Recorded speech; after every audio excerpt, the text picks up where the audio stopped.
Pernah nggak sih kalian mikir, gimana kalau ternyata tindakan boykot yang selama ini kita keluar-keluarkan itu nggak berdampak apapun pada Israel, tapi justru malah berdampak nyata bagi perekonomian Indonesia? Emangnya bener ya? Yuk kita bahas pelan-pelan.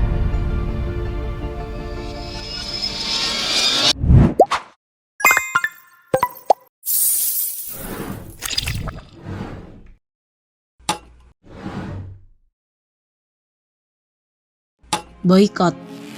Ya, dalam beberapa bulan terakhir, kata ini kembali menggema di seluruh dunia. Ia nggak lagi sekedar tindakan simbolik, melainkan telah menjadi gerakan global, yaitu sebuah bentuk protes senyap terhadap penjajahan dan kekerasan yang terus berlangsung di tanah Palestina. Tapi sekarang pertanyaannya gini, benarkah aksi boykot bisa berdampak nyata terhadap Israel? Atau ini semua hanyalah tindakan emosional yang nggak pernah ada hasil? Oke, jadi kita mulai dari dasarnya dulu ya. Apa itu boykot? Boykot tuh sebenarnya udah jadi strategi klasik buat menunjukkan protes atau ketidaksetujuan, tapi bukan dengan cara yang kasar atau marah-marah, melainkan lewat tindakan ekonomi dengan cara nggak beli, nggak pakai, dan nggak dukung. Boykot itu bisa dilakukan secara individu, tapi dampaknya bakal kerasa banget kalau dilakukan bareng-bareng secara kolektif. Karena semakin banyak orang berhenti membeli suatu produk, maka akan semakin besar pula tekanan terhadap perusahaan atau negara itu. Nah, salah satu contoh boykot paling bersejarah itu pernah dilakukan oleh Mahatma Gandhi. Beliau mengajak rakyat India untuk memboikot produk tekstil buatan Inggris dan balik lagi pakai kain tradisional India sebagai bentuk perlawanan terhadap penjajahan. Di era sekarang, boykot juga sering dipakai buat ngasih sinyal ke perusahaan besar yang dinilai nggak etis. Entah karena mereka eksploitasi buruh, merusak lingkungan, atau ya seperti kasus yang kita bahas ini terkait dukungan terhadap Israel dalam konflik Palestina. Jadi, boykot itu bisa dikatakan sebagai bentuk penolakan kita terhadap pihak-pihak yang mendukung penindasan.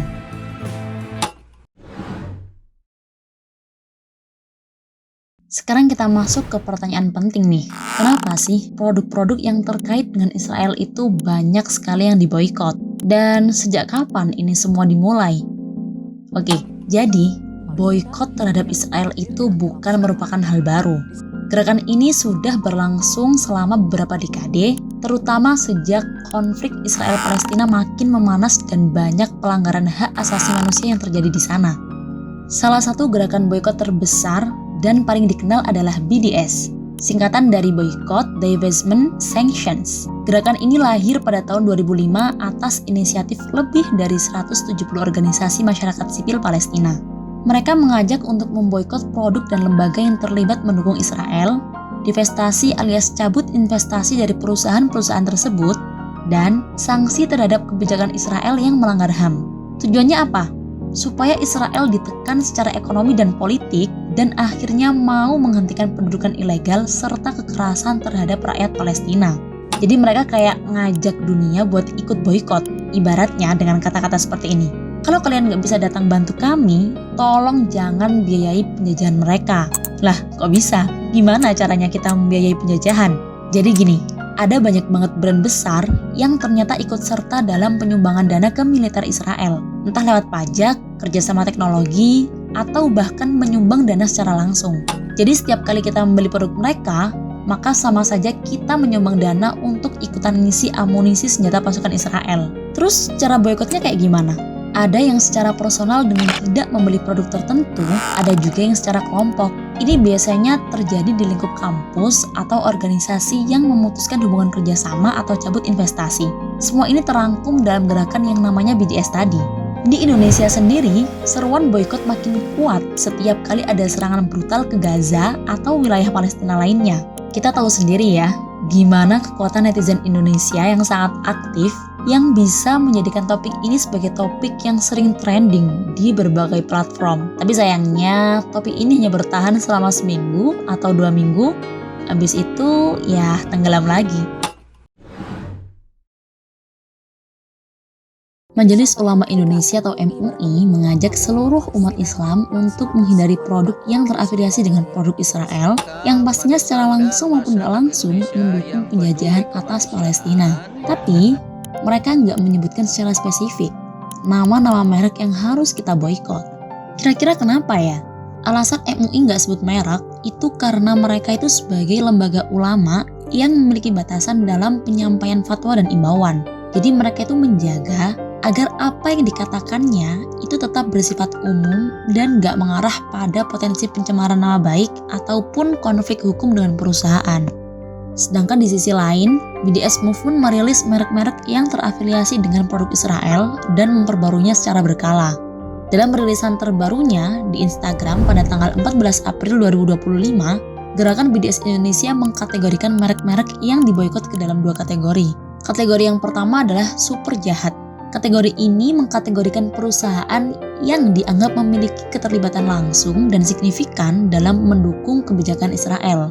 Adapun merek-merek yang tergolong dalam kategori tersebut adalah HP, Intel, Disney, Dell, dan AXA. Yang kedua adalah kategori boykot. Yang termasuk dalam kategori boykot ini adalah merek-merek yang memiliki afiliasi atau keterlibatan tidak langsung dengan Israel.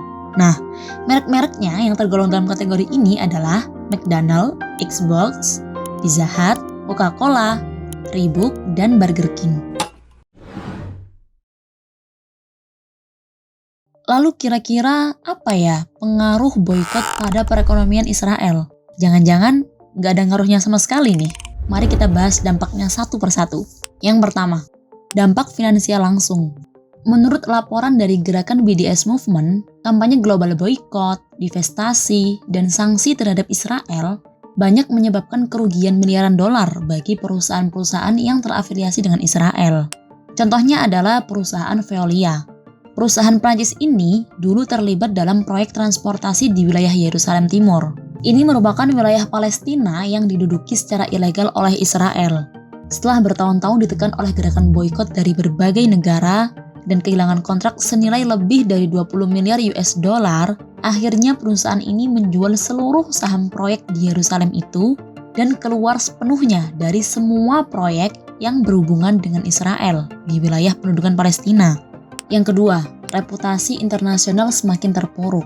Israel menyebut gerakan BDS ini sebagai ancaman strategis nasional. Bahkan, pada tahun 2015, pemerintah Israel membentuk Kementerian Urusan Strategis khusus untuk melewati gerakan BDS. Yang mana artinya gerakan boikot ini sangat terasa di level diplomatik dan citra global. Yang ketiga, divestasi dan penarikan dana institusi keuangan. Banyak lembaga keuangan global mulai menarik investasi dari perusahaan-perusahaan yang terlibat dalam pelanggaran HAM di Palestina. Contohnya nih, pada tahun 2021, KLP yaitu dana pensiun Norwegia menarik investasi senilai 275 juta kroner Norwegia atau kalau dirupiahkan sekitar 450 miliar rupiah dari 16 perusahaan yang terlibat dalam aktivitas permukiman ilegal Israel di tepi barat. Nah, langkah ini diambil setelah KLP melihat laporan dari Komisi Tinggi HAM PBB yang menyebutkan bahwa perusahaan-perusahaan tersebut berkontribusi pada pelanggaran hak asasi manusia. 4. Tekanan konsumen global. Ini adalah contoh kasus yang paling sering dibicarakan di mana-mana, yaitu adalah kasus McDonald's Israel. Pada bulan Oktober 2023 lalu, McDonald's Israel bikin heboh dengan mengumumkan lewat akun Instagram resminya kalau mereka nyumbangin ribuan makanan gratis ke tentara Israel dan juga ke rumah sakit selama konflik yang lagi panas-panasnya di Gaza Palestina ini. Mereka bilang udah ngasih lebih dari 4.000 makanan dan masih berencana lagi buat ngasih ribuan lagi setiap harinya buat para tentara di lapangan. Nah, langkah ini langsung bikin publik dunia, khususnya umat muslim dan para pendukung Palestina marah. Ajakan boikot pun langsung rame di berbagai negara, termasuk Indonesia. Tapi, McDonald pusat atau yang global buru-buru klarifikasi nih, bahwa itu adalah keputusan mitra lisensi lokal di Israel. Jadi bukan dari pusatnya. Bahkan, McDonald Indonesia juga angkat bicara. Mereka bilang bahwa nggak ada kaitannya sama sekali dengan McDonald Israel. Mereka bilang McDonald Indonesia dikelola secara independen alias beda manajemen. Tapi tetap aja, langkah McDonald Israel itu udah terlanjur bikin banyak orang kecewa. Karena ya ngasih makanan ke tentara di tengah konflik seperti itu pasti dipandang sebagai bentuk dukungan ke pihak yang sedang melakukan serangan. Apalagi korbannya warga sipil Palestina. Jadi dari sini kita bisa melihat kenapa McDonald termasuk dalam daftar brand yang sering banget disebut dalam gerakan boykot. Karena meskipun bukan dari pusatnya, Tindakan cabangnya pun bisa berdampak besar ke persepsi publik secara global.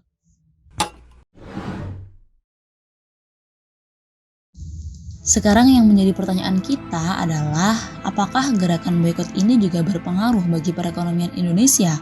Beberapa sektor industri, terutama makanan dan minuman, mulai ngerasain dampaknya. Data dari Kementerian Perindustrian menunjukkan, di akhir tahun kemarin, kinerja industri makanan dan minuman turun jadi 4,47%. Padahal, di tahun sebelumnya itu masih di angka 4,9%.